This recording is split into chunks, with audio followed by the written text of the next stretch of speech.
"Do you hear that?" a raspy voice whispered, the sound barely audible over the hum of the alien machinery. The question came from Zane, a being with shimmering, translucent skin and eyes that glowed faintly blue.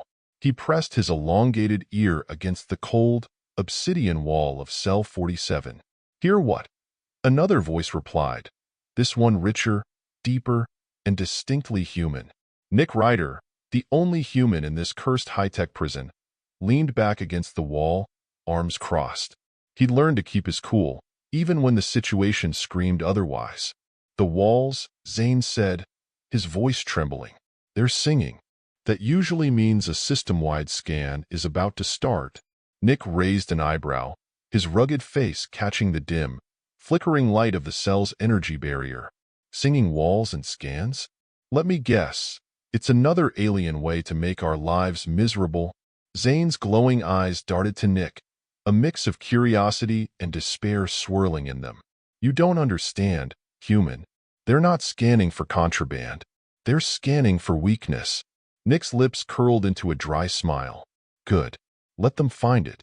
Then I'll show them why humans are the last species you'd ever want locked up." Zane tilted his head, his thin, wiry frame shifting nervously. "You're oddly confident. Don't you know where we are? This is the Vyrex Detention Nexus. No one escapes here. Ever. There's a first for everything," Nick said, his voice laced with quiet defiance.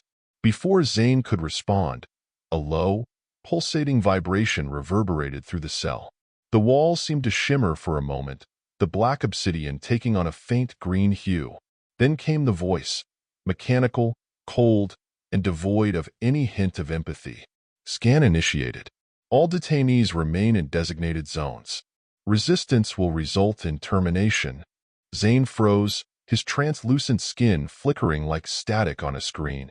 "Don't move. Don't even breathe too loudly." Nick, however, stood still as if carved from stone, his sharp eyes scanning the room. He had already memorized every detail of their cell.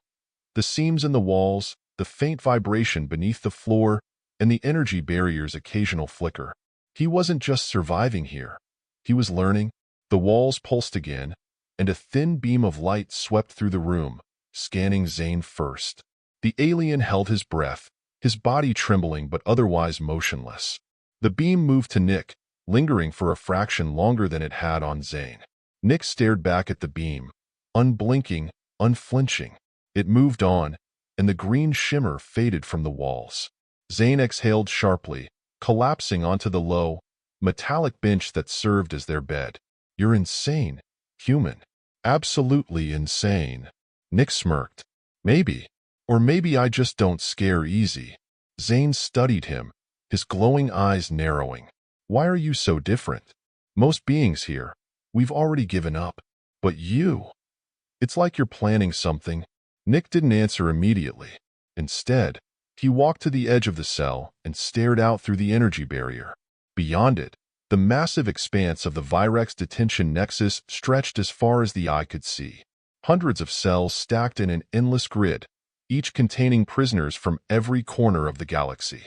The air buzzed with the sound of alien machinery and distant, unidentifiable screams. It was a monument to oppression, and it was designed to break even the strongest spirits. But Nick wasn't here to break. He was here to win. He turned back to Zane, his eyes hard with determination. "You want to know why I'm different? Because where I come from, we're taught to adapt, to fight back, and most importantly, to never ever give up." Zane shook his head, his luminous features dimming.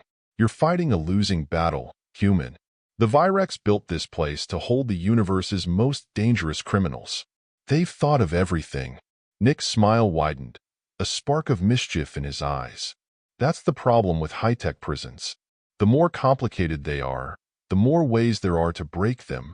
Zane's head tilted in confusion. "Break them? You mean escape?" "That's exactly what I mean," Nick said, his voice low and resolute. "And I'm going to need your help." Zane recoiled slightly, his glowing eyes widening. "My help?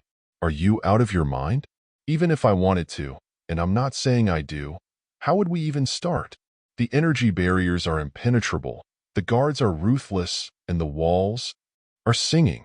Yeah, I noticed, Nick interrupted, his tone sharper now. Look, Zane, you can sit here and wait for them to find your weakness, or you can take a chance with me. I've been watching, studying. I've got a plan. Zane hesitated, his translucent skin flickering with uncertainty. A plan? Just like that? Nick stepped closer, his expression deadly serious. Not just like that. I've been working on this since the day I got here.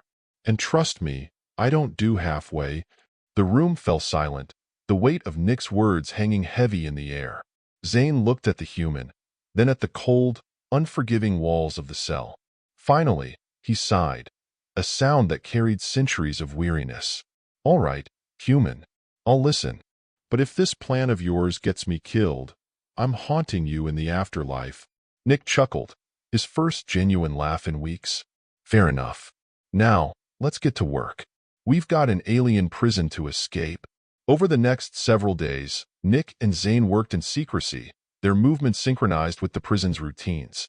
Nick observed every detail, the guard's shifts, the timing of the scans, and the fleeting moments when the energy barriers flickered. Each observation added another piece to the puzzle. Zane proved to be a quick learner. Despite his initial skepticism, he followed Nick's instructions with precision. Together, they began assembling a plan that relied on exploiting the Nexus's intricate systems. Nick's human ingenuity combined with Zane's deep understanding of alien technology made for a formidable team. So, Zane whispered one night, as they crouched near the cell's energy barrier, "How exactly are we getting past this?" Nick held up a small, makeshift device he had cobbled together from scraps Zane had smuggled in during maintenance cycles. It looked crude but functional. "This," he said, "is going to short-circuit the barrier. Just for a few seconds. But that's all we need." Zane's eyes widened. "Short-circuit? Are you sure it won't just fry us instead?" "Pretty sure," Nick replied with a smirk. "And by pretty sure, I mean not entirely. But hey, no risk, no reward." Zane groaned. "I should have stayed in the mines." "Too late for regrets now," Nick said. "We're doing this tomorrow." Zane nodded reluctantly. "All right, but if this fails, I'm blaming you." "Deal," Nick said, his grin unwavering. "Now get some rest. You're going to need it." The next day, the prison's routines unfolded as usual. The guards patrolled, the walls sang, and the prisoners languished in their cells. But in cell 47, something extraordinary was about to happen. Nick stood by the energy barrier, the makeshift device in his hand. Zane hovered nervously behind him, his glowing eyes darting to the corridor outside. "You're sure about this?" "Nope," Nick said. "But here goes nothing." He pressed a button on the device, and a faint hum filled the air. The energy barrier flickered, then vanished entirely. For a brief moment, they were free. "Move," Nick barked, and they sprinted into the corridor. The alarm blared instantly, a deafening wail that shook the walls. Guards, hulking, armored creatures with insectoid features, charged toward them. "This way," Zane shouted, leading Nick down a narrow passage. They weaved through the labyrinthine corridors, dodging guards and avoiding traps. Nick's heart pounded, but his focus never wavered. Every step brought them closer to freedom. Finally, they reached a large chamber filled with alien machinery. At the center was a sleek, spherical pod, a transport vessel. "That's our ride," Zane said. "Then let's not keep it waiting," Nick replied. They climbed into the pod, and Zane began fiddling with the controls. "I hope you're good at flying alien ships," Nick said. Zane smirked. "Better than you, human." The pod roared to life, and they shot out of the chamber, the prison's defenses firing wildly behind them. As they soared into the vastness of space, Nick let out a breath he hadn't realized he was holding. "We did it," Zane said, his voice filled with disbelief. Nick nodded. "Yeah, but this is just the beginning." Zane tilted his head. "What do you mean?" Nick's eyes hardened. "The Vyrex aren't going to stop coming after us.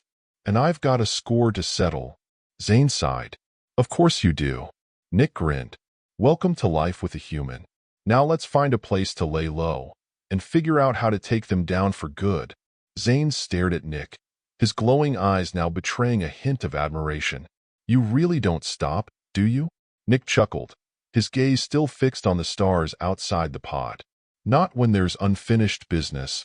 The pod streaked through the void, its sleek surface shimmering in the light of distant suns. The Vyrex Detention Nexus was now a memory, but Nick knew that escape was only the beginning. The Vyrex were an ancient race, ruthless and unforgiving. They'd send fleets after them, scour the galaxy, and hunt them to the ends of space if they had to. Nick wasn't just fighting for freedom. He was fighting for something far more personal. And Zane, despite his reluctance, was now a key part of that mission. As the pod navigated through a dense asteroid field, Zane began to tap into the ship's controls, his fingers moving over the alien interface with surprising speed. Nick watched, impressed by the alien's adaptability. He'd never seen anyone, human or otherwise, get the hang of alien technology so quickly. "All right, human," Zane said after a few tense moments. "I've got a plan. We'll need to find a place to hide, something off the radar of the Vyrex. There's a system I know, far from any major trade routes. It's uncharted, but there's a catch. It's a desert planet, inhospitable. Few would go there, but those who do never come back." Nick raised an eyebrow. "Sounds perfect." Zane smirked. "You're a strange human, Ryder." "Maybe," Nick replied with a shrug, "but you're stuck with me now. So, where do we land?" Zane began to input the coordinates, and the pod veered toward a distant system in the far reaches of the galaxy. The vastness of space was now their ally, a place to regroup, rethink, and plan their next move. Days later, the pod descended onto the barren world Zane had mentioned. The planet's surface was a mix of sand dunes and jagged rock formations, with violent dust storms sweeping across the horizon. Nick stepped out of the pod first, the harsh winds cutting through the fabric of his uniform as the sand stung his face. "Welcome to Desolara," Zane said, stepping out behind him. "A place of isolation and danger." Nick surveyed the landscape. "I like it. No one will be looking for us here." Zane looked uncertain. "You may be right, but there's something you need to understand about this planet. It's not as empty as it seems." Nick turned to face him. "What do you mean?" Zane hesitated, then spoke in a low, almost conspiratorial tone. "There's a settlement here. A group of exiles, outcast from all over the galaxy. They've made a life for themselves on this forsaken world, but not without paying a price. Desolara has a way of changing people." Nick studied the alien, a slight frown creasing his brow. "You said no one comes back. What happens to them?" Zane was silent for a long moment before he finally spoke. "They become part of the planet, lost in the storms. Changed." Nick didn't need to ask any more questions. He'd seen enough of the galaxy to know that places like this often had a way of stripping people down to their core, leaving them broken, twisted, or worse. But for now, it was their only option. "We're not here to settle," Nick said, his voice firm. "We're here to survive and figure out our next move." Zane nodded, but there was an unreadable look in his eyes. Survival is never as simple as it sounds. They made their way through the swirling sands toward the settlement Zane had spoken of. It wasn't far, but every step felt like they were wading through an endless ocean of dust and desolation. As they approached the settlement, a few figures emerged from the shadows. They were ragged, their clothes tattered and covered in sand, but their eyes gleamed with a certain ferocity. "Welcome to the outcast's haven," one of them said, a tall, gaunt figure with a scar running across his face. "You're far from home, strangers. What brings you to Desolara?" Nick eyed the man warily, but kept his voice steady. "We're just passing through, looking for a safe place to lay low for a while." The man smiled, but it was a cold, calculating grin. "You think you'll find safety here? This place takes more than it gives. But if you want to stay, you'll need to earn your keep." Zane stiffened beside Nick. "We don't need anything from you. We're just looking for shelter." The man's smile widened, his gaze flicking to the horizon where the dust storms were beginning to pick up. "Shelter costs more than you think, alien. Especially in a place like this." Nick's instincts flared, and he placed a hand on Zane's shoulder, signaling him to stay calm. He wasn't interested in a fight right now, but he knew they were in a dangerous position. This wasn't just a desert planet. It was a place where survival wasn't guaranteed. Not for the weak, not for the unprepared. "We'll do what we have to," Nick said. "But know this, we're not here to become part of your world. We have our own mission." The gaunt man sized him up for a moment before nodding slowly. "We'll see about that. Everyone has a price on Desolara. And once you're here, it's hard to remember who you were before." Nick's jaw tightened. He didn't care what the man or this planet wanted. All he cared about was getting one step closer to bringing down the Vyrex. And as long as he had Zane by his side, he knew he could face whatever the galaxy threw at him. As the sun set over the desolate plains, Nick stood at the edge of the settlement, watching the horizon. The Vyrex might have lost one battle, but the war was far from over. And for Nick, it wasn't just about survival anymore. It was about taking down the empire that had locked him up and left him for dead. Zane stood beside him, gazing out at the same endless expanse. "You really think you can win, don't you?" Nick didn't answer immediately. He didn't need to.